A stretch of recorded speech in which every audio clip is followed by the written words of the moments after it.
హైదరాబాద్. ఈ పేరు వినగానే మనకు ఏం గుర్తొస్తుంది? రద్దీ, పెద్ద పెద్ద బిల్డింగులు కదో.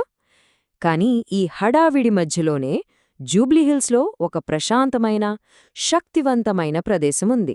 అదే పెద్దమ్మ గుడి. ఈరోజు మనం ఆ ఆలయ విశేషాల గురించే తెలుసుకోబోతున్నాం. పెద్దమ్మ పేరులోనే ఉంది, అందరికీ పెద్ద అమ్మ అంటే గ్రేట్ మదర్ అన్నమాట. ఆమెనిక్కడి ప్రజలు కేవలం ఒక దేవుడిలా చూడరు, వాళ్ళని కాపాడే ఒక సంరక్షకురాలిగా, ఒక శక్తిగా, వాళ్ళ నమ్మకానికి కేంద్రంగా భావిస్తారు. ఆశ్చర్యంగా ఉంది కదా. ఈ గుడి వెనుక ఉన్న కథ దాదాపు 2000 సంవత్సరాల నాటిది. కాని ఈ రోజుకి ఈ ఆలయం మోడర్న్ హైదరాబాద్ సిటీకి ఒక హార్ట్ లాంటిది.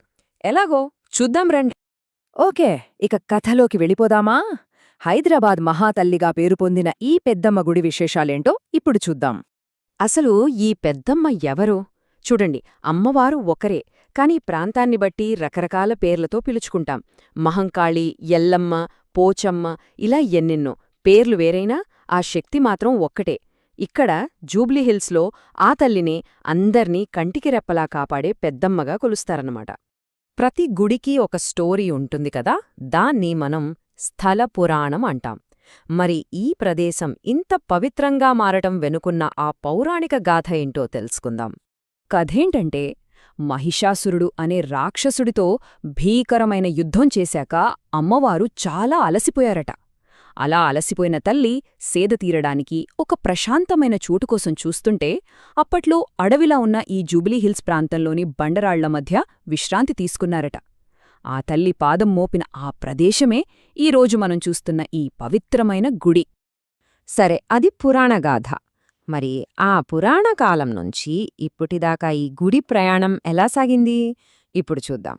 ఇప్పుడు మనం చూస్తున్న ఈ హైదరాబాద్ ఒకప్పుడు ఇలా లేదు కదా. ఈ ఏరియా అంతా ఒక చిన్న పల్లెటూరుగా ఉండేది. అప్పుడు ఇక్కడ అమ్మవారు ఒక గ్రామదేవతగా చిన్న గుడిలో పూజలందుకునేవారు. నగరం పెరుగే కొద్దీ ఆ చిన్న గుడి కూడా పెరిగి ఇప్పుడు ఇంత పెద్ద ఆధ్యాత్మిక కేంద్రంగా మారింది. ఈ ఆలయ చరిత్రలో 1984వ సంవత్సరం చాలా కీలకం. ఒక రకంగా చెప్పాలంటే ఇదొక టర్నింగ్ పాయింట్. ఎందుకంటే ఆ సంవత్సరంలోనే హంపి విరూపాక్ష పీఠాధిపతులు వచ్చి ఇక్కడ కొత్త విగ్రహాన్ని ప్రతిష్ఠించారు. అప్పటినుంచి ఆలయ అభివృద్ధి వేగం పుంజుకుంది. ఇక గుడి నిర్మాణం చూస్తే వావ్ అనిపిస్తుంది. గర్భగుడి ఏకంగా 5 అంతస్తుల ఎత్తులో ఉంటుంది. ఇక గుడి బయట ఉండే రాజగోపురం అది ఏకంగా 7 అంతస్తులు. పక్కా సాంప్రదాయ దక్షిణ భారత శైలిలో కట్టారు. చూడ్డానికి చాలా అద్భుతంగా ఉంటుంది. గర్భగుడి లోపల అమ్మవారి రూపం చూస్తే చతుర్భుజాలతో అంటే 4 చేతులతో ఎంతో శక్తివంతమైన కళ్లతో దర్శనమిస్తోంది. ఆ చేతుల్లో శంఖం, త్రిశూలం, కుంకుమ భరిణే, ఖడ్గముంటాయి. ప్రతిదానికి ఒక అర్థముంది. ఇవన్నీ దైవిక శక్తికి, శుభానికి ప్రతీకలన్మాట. గుడి అంటేనే ఉత్సవాలు కదా.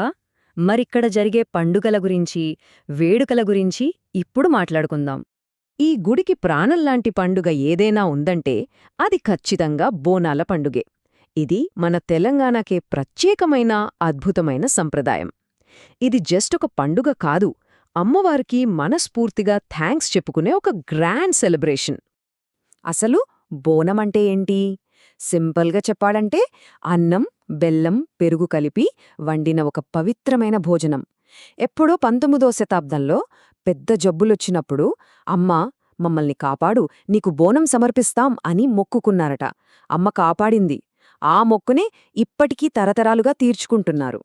బోనం సమర్పించడమనేది ఒక ప్రాసెస్. ముందుగా అమ్మవారికి మొక్కుకుంటారు.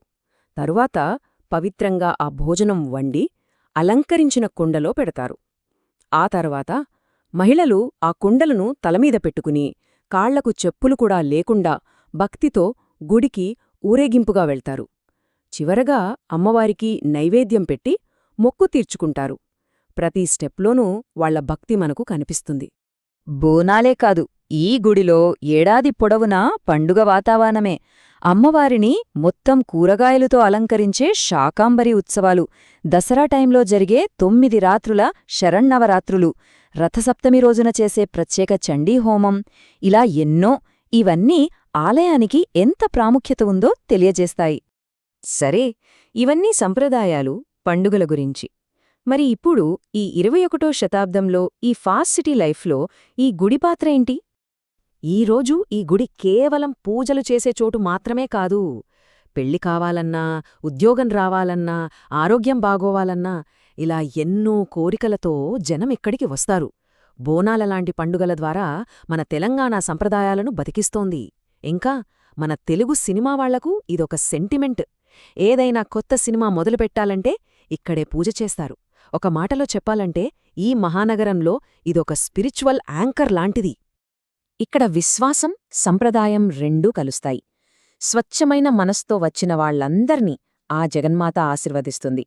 ఈ మాటలు చాలు భక్తులకు ఈ గుడితో ఎంత ఎమోషనల్ కనెక్షనుందో అర్థం చేసుకోవడానికి. చివరగా ఒక్క విషయం ఆలోచిద్దాం. మనమంతా ఇంత బిజీ లైఫ్లో ఉన్నాం. మరిలాంటి రద్దీ నగరాల్లో వేల ఏళ్లనాటి కథలు, ఇలాంటి గుళ్ళు మనందర్నీ ఒకటిగా ఎలా కలుపుతున్నాయి? మన జీవితానికి ఒక అర్థాన్ని ఎలా ఇస్తున్నాయి? ఆలోచించాల్సిన విషయమే కదా.